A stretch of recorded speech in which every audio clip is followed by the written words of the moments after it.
وذكر فإن الذكرى تنفع المؤمنين.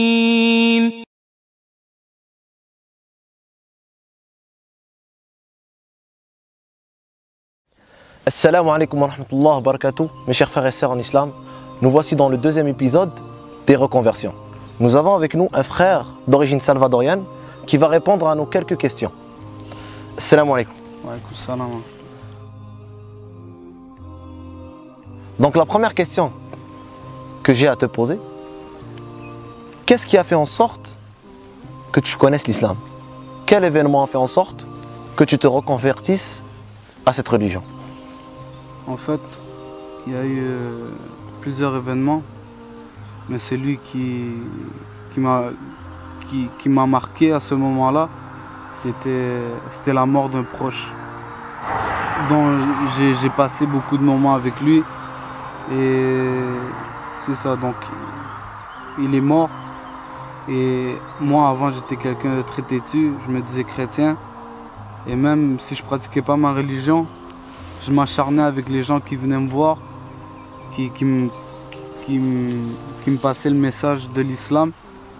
Et j'avais plusieurs débats avec eux, mais bref. Le fait est que, au funérailles de cette personne, de ce proche, il y avait justement, en fait, il y avait ce frère qui me faisait da'wa. Et on s'est retrouvé justement, Allah a fait en sorte qu'on se retrouve à cet endroit. Et par ces paroles qu'il m'a transmises, Allah a ouvert mon cœur à l'islam. Bien sûr, il me faisait des rappels sur la mort. Donc, en fait, moi je revenais d'une vie où on me disait souvent, t'es jeune, t'as qu'une vie à vivre, profites-en. Et quand j'ai vu cet ami qui est mort à seulement 18 ans, ça m'a fait un choc. Un choc. Donc on s'est retrouvé là-bas avec justement le frère qui me parlait de l'islam et tout. Et Allah, par ses paroles, il a ouvert mon cœur à l'islam. La deuxième question que j'ai à te poser, quel ressenti as-tu eu lors de ta reconversion? Quel sentiment as-tu ressenti entre ton ancienne vie et ta nouvelle vie? En fait, c'est pas comparable. Justement, tu ressors d'une vie qui vraiment n'accorde aucune importance, ne serait-ce que ce soit les plus petits détails aux plus gros. Justement, l'islam m'a appris c'est quoi le respect, la vraie fraternité, l'amour, que ce soit pour les parents, pour les amis, pour ses frères en fait. Donc il m'a appris c'était quoi le partage, le bon comportement. Et c'est ça, j'ai eu un grand sentiment d'apaisement à ce moment-là, jusqu'à aujourd'hui aussi. Troisième question que j'aurais à te poser, quel message aurais-tu à transmettre aux non-musulmans, toi en tant que reconverti, qui était l'un des leurs, et que tu te retrouves ici aujourd'hui devant moi, en tant que musulman, machallah? En fait, vous voyez, ce qui est beau en islam et dans le Coran, c'est qu'Allah, dans son livre, il pousse justement ses créateurs à se poser des questions.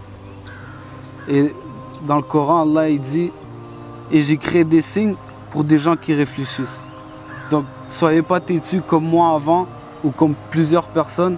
Donc, posez-vous des questions justement sur cette religion, qui est la religion d'Allah.